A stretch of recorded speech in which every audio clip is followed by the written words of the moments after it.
नमस्कार, मैं हूं आपके साथ ज्योतिका। आइए रुक करते हैं फटाफट खबरों की ओर। अयोध्या राम की पैड़ी पर अश्लील गानों पर डांस, अश्लील रीलों से संत समाज आक्रोशित। लता मंगेशकर चौक पर भी बनाई रील, नाराज संतों ने कार्रवाई की मांग की। धार्मिक नगरियों में भी लोगों को ऐसी रील बनाते शर्म नहीं आती।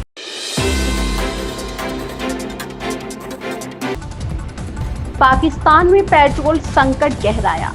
ईरान बॉर्डर बंद होने के बाद क्वेटा समेत कई शहरों में पेट्रोल पंपों पर भारी भीड़ देखने को मिल रही है। ऊपर से ईंधन की कीमतों में भी तेज बढ़ोतरी ने आम जनता की मुश्किलें और बढ़ा दी है। क्या अब आपके तेल के कुएं भी सूख रहे हैं, जैसे नदियां सूख चुकी हैं?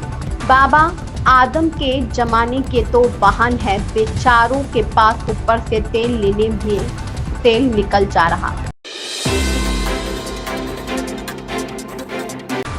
मुख्यमंत्री वाराणसी के 2 दिवसीय दौरे पर हैं। उत्तर प्रदेश के मुख्यमंत्री योगी आदित्यनाथ अपने 2 दिवसीय दौरे पर वाराणसी पहुंचे और जिले की कानून व्यवस्था व विकास परियोजनाओं की गहन समीक्षा की। सर्किट हाउस में हुई बैठक में सीएम योगी ने विकास कार्यों को युद्ध स्तर पर समय से पूरा करने के निर्देश दिए। बरसात से पहले 100% नालों की सफाई और जल जमाव रोकने पर जोर दिया गया। मुख्यमंत्री ने गंगा नदी पर निर्माणाधीन सेतु की गुणवत्ता, दाल मंडी, सड़क चौड़ीकरण और बिजली आपूर्ति पर भी समीक्षा की। साफ सफाई, अवैध अतिक्रमण और अवैध होर्डिंग्स हटाने के लिए भी सख्त निर्देश दिए। पुलिस लाइन में गंदगी मिलने पर नाराज सीएम ने पुलिस विभाग को स्वच्छता अभियान चलाने के आदेश दिए। स्ट्रीट वेंडरों को व्यवस्थित करने और ट्रैफिक व्यवस्था सुधारने के निर्देश भी दिए।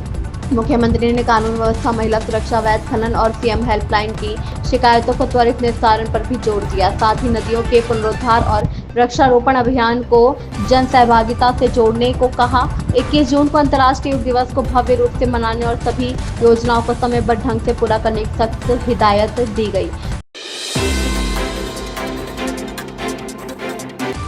चंडीगढ़ शहर के senior deputy mayor Jasvir Singh Bunty ने दिया बयान। क्या प्रधानमंत्री नरेंद्र मोदी का वादा होगा झूठा या गरीब लोगों को मिलेंगे मकान? आदर्श कॉलोनी सेक्टर 54 के अंतर्गत आदर्श कॉलोनी के प्रशासन खत्म करने जा रहा है। आदर्श कॉलोनी सेक्टर 54 से उमड़ रहे मकान पर senior deputy mayor Jasvir Bunty ने चंडीगढ़ गवर्नर से की अपील। आदर्श कॉलोनी वासियों की आवाज दबाई गई। चंडीगढ़ प्रशासन तानाशाही रवैया अपनाए हुए।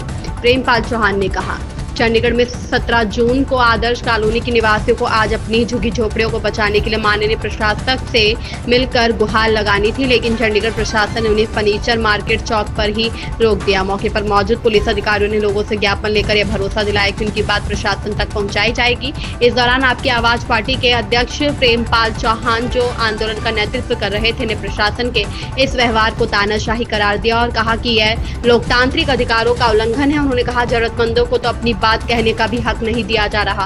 प्रशासन जमीन पर उतरने को तैयार नहीं है, जनता की आवाज दबाई जा रही है। प्रेमपाल चौहान ने तुरंत जिला उपायुक्त से संपर्क कर कल सुबह 11 बजे का समय निर्धारित कराया ताकि पीड़ितों की पीड़ा को शहर के प्रशासन तक पहुंचाया जा सके। उन्होंने विश्वास जताया कि वे हर हाल में लोगों की झुग्गियां बचाने की लड़ाई जारी रखेंगे।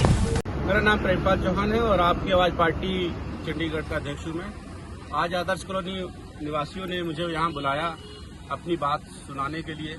इनका दुख देख के मेरे खुद के आंखों में आंसू आ गए कि 32 साल से जो आदमी कच्ची कॉलोनी में यहाँ नरक की जिंदगी जी रहे हैं, प्रशासन इनकी बात सुनने को तैयार नहीं। प्रशासन ने अपनी जगह खाली करानी है, कर दे, कोई बड़ी बात नहीं, पर इनका कम से कम इनको रहने के लिए कोई ना कोई इनका छत देनी चाहिए प्रशासन को। जैसे चंडीगढ़ में और कॉलोनियों में पुनर्वास हुआ है, उसी तर्ज पे इनको भी यहाँ सर्वे करा के मकान देने चाहिए प्रशासन को। मैं गवर्नर साहब से अपील करता हूँ, गवर्नर साहब आप इन लोगों की पीड़ा आके एक बार यहाँ जरूर देखें। इनके छोटे छोटे बच्चे हैं, नंगे पांव ये कड़कती धूप में यहाँ घूम रहे हैं और परेशान हैं। इनके पास खाने को भी पैसे नहीं है, तो ये मकानों में किराए पे कहाँ जाएंगे? ये चंडीगढ़ को साफ सुथरा बनाने वाले लोग हैं, चंडीगढ़ की सेवा करने वाले मजदूर लोग हैं। इन लोगों के साथ ये अत्याचार नहीं होना चाहिए। इस कॉलोनी में आप लोग अधिकारियों को भेज के यहाँ की सर्वे कराने के बाद इन लोगों के लिए मकान दिलाएं और ज्यादा ना हो सके तो सिर्फ 2 महीने का समय हम मांगते हैं इन लोगों के लिए अपना कहीं ना कहीं आशियाना ढूंढने के लिए। सिर्फ 2 महीने का समय दे दे ताकि ये लोग अपना इंतजाम कहीं ना कहीं कर ले। उसके बाद प्रशासन सर्वे करे और इनको मकान दे। धन्यवाद। हम लोग गरीब बंदा है, कोठी करते हैं, तो हम लोग बच्चे के खिलाएंगे कि हम लोग किराया पर देंगे। 7,000 मांगते किराया का, 7,000 मांगते हैं। आज जहाँ पर जो बोलते हैं कि 3 बच्चा है 4 बच्चा है, वहाँ पर किराया पर नहीं देते हैं। बोलते हैं कि 2 है फैमिली तो 2 रह जाओ किराए पर। अब बच्चों सके कहाँ हम छोड़ दे, कहाँ जाए? उसमें पढ़ाई लिखाई कहाँ से होगा? कुछ नहीं होगा। जब उस सरकार के कुछ नहीं देना है तो हम लोग यहीं पर मार दो, यहीं पर दफना दो, लेकिन हम लोग के घर से बेघर न मत करो। हम लोग गरीब हमारा कोई नहीं, हमारा किसी ने अवसान न ले रहे हैं न लेंगे। हम सब के ऊपर मर जाएंगे, हमारे को चाहे दफनावा जो हम मर्जी करें। यहाँ पर तुम्हारे की इन लोगों के लिए हमने मकान दे दिए, ये वैसे ही बैठे हुए हैं। अगर हमें मकान मिलते तो हम यहाँ पर बैठे क्यों होते? अभी तक किसी को कोई ना मकान मिला हुआ है और ना कोई आशियाना दिया गया है, और तोड़ने की बात डीसी साहब ने लगा दी है। उस पर गुजारिश करता हूँ कि जब तक इनका कोई आशियाना ना बन जाए, जब तक कॉलोनी की सर्वे ना हो, तब तक इनका आशियाना ना तोड़ा जाए। मेरी गुजारिश सरकार से यही है। गुजारिश करता हूँ गवर्नर साहब से और चंडीगढ़ प्रशासन से कि हमारे छोटे छोटे बच्चे जो कि चंडीगढ़ में पढ़ रहे हैं, उनकी पढ़ाई को देखते हुए, और जो महिलाएं हैं, कुछ बीमार हैं, कुछ परेशान हैं, घर में चूल्हा चौका बर्तन करके अपना गुजर बसर कर रही हैं। किसी की आर्थिक इतनी भी नहीं है कि कहीं जाके वो रह ले या कुछ कर ले। मैं अपील करना चाहता हूँ गवर्नर साहब से, चंडीगढ़ प्रशासन साहब से कि हमारी कॉलोनी की बायोमेट्रिक सर्वे हो और प्लस हमें कुछ न कुछ समय दिया जाए। 6 महीने या साल का जितना भी समय है, जो मुनाफी समझे गवर्नर साहब, उतना समय मिलना चाहिए। मैं अनुरोध करता हूँ आदर्श कॉलोनी से। 7-8 हजार किराया कहाँ देंगे? 7-8 रुपये कमाने वाले 7-8 हजार कहाँ देंगे? कहाँ बच्चे खिलाएंगे? ऐसे तो हमारे बच्चे सारे भूखे मारे जाएंगे। प्रशासन से हाथ जोड़ गुजारिश चाहिए कि हमारी इस बात का समाधान किया जाए।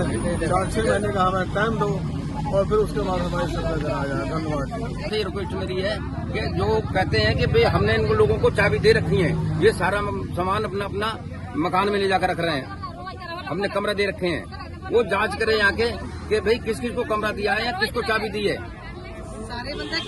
तब सर्वे करो। जिनको दे दिया उनको मत करो, जिनको नहीं दिया है उनको तो दो। इन खबरों में बस इतना ही। बने रहिए हमारे साथ।